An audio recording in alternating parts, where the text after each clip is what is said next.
Eva, on est content que J'ai vous pas soyez fait là. le lissage brésilien ce matin, excusez-moi, je suis pas coiffée. Vous n'avez pas Voilà. le bon coiffeur. Non. C'est l'heure de votre zapping. Les programmes à ne pas manquer ce soir, selon vous. Eva, le thème fédérateur. Alors, ce sont les préjugés, les a priori, ces idées qui s'infusent en nous et qu'il est parfois difficile de combattre. Sur un plan historique, par exemple, quand on parle de la Suisse, le premier mot qui vient à l'esprit, c'est... Neutralité. Ouais, la neutralité, exactement. j'allais dire chocolat. Ouais, chocolat, non mais historique, j'ai dit Philippe. Eh bien, un des volets de la formidable série documentaire Les coulisses de l'histoire examine de près le sujet et va démonter cette idée de neutralité. La Suisse a tenté de maintenir pendant la Seconde Guerre mondiale des liens avec tous ses partenaires, y compris avec l'Allemagne nazie.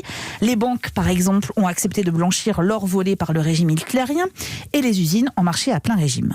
L'horlogerie suisse, par exemple, ne se contente plus de fabriquer des coucous. Avec la guerre, elle se met à produire les meilleurs détonateurs du marché.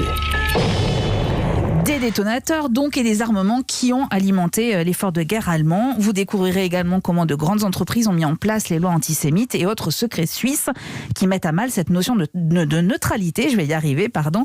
C'est extrêmement intéressant. Sur France 2, les préjugés sont au cœur d'un documentaire remarquable intitulé La disgrâce. Le réalisateur Didier Cros a recueilli les témoignages de 5 personnes défigurées suite à une maladie ou à un accident.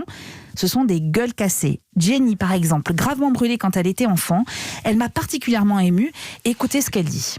Je m'interroge parfois sur le visage que j'aurais pu avoir si j'avais pas eu mon accident. Alors je pourrais peut-être voir le visage que j'ai eu le jour où je mettrai un enfant au monde. S'il a plus mes gènes, de me dire je ressemblerais à ça si j'avais pas été brûlée. Ça c'est bien. Ce sera mon miroir, mais mon miroir sans cicatrice. Alors Jenny, elle ne compte plus les opérations sur son visage. Le documentaire évoque d'ailleurs les prouesses de la chirurgie en matière de reconstruction. Mais elle reste résolument optimiste et écoutez ce qu'elle raconte avec humour. À Carnaval, de temps en temps, je mets des petits traits de maquillage comme ça. Dépend le déguisement que je fais. Mais très souvent, je me dis, mais j'ai rien besoin de faire en fait. Et moi, j'en joue de ça. Les témoignages de ces hommes et de ces femmes sont bouleversants. Et puis, ils ont accepté de faire une séance photo dans les studios Harcourt. Et vous allez comprendre comment une séance photo devient aussi une séance thérapeutique. Alors, je vous récapitule la soirée. Les a priori historiques, c'est dans les coulisses de l'histoire sur Arte, à partir de 20h50. Et le documentaire à voir absolument, La disgrâce, est diffusé sur France 2 à 23h10 ou en replay si c'est trop tard pour vous. Voilà. Merci beaucoup, Eva.